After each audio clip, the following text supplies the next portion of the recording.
تازه نوې او په زړه پورې خبر په قندهار کې افغان ډاکټرانو داسې کارنامه وکړه چې د نړۍ ډیری هیوادونه یې نشي کولی. دا چې سیکړې د ویډیو را سره تر پایه وګورئ په خپله به پوه شئ.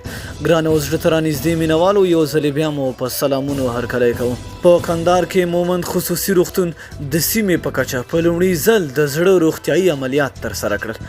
دا عملیات د مومند روغتون په نوې جوړه شوې ودانۍ کې په ازمایښتي ډول ترسره شو. د عملیات پر مهال د په قندهار کې بهرنیو چارو ریاست رئیس ظاهر الکو، د مومند روغتون مشر حاجي صدیق مومن او د قندهار پوهنتون رئیس ډاکټر عبدالواحد وثیق ګډون کړی. عملیات نارینه او ښځینه افغان ډاکټرانو وکړ چې په بریالیتوب سره پای ته ورسید. تر دې مخکې په هیواد کې د مجهز روغتون او تکړه ډاکټرانو د نشتون له امله دا ډول ناروغان د هیواد نه بهر ته تلل، خو د مومند روغتون مسؤلین وایي چې له دې وروسته دا ډول اپریشنونه همدلته په قندهار کې کولی شي.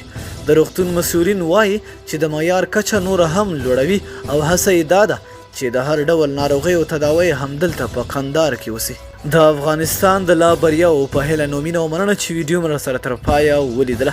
تر بیا ښې چارې.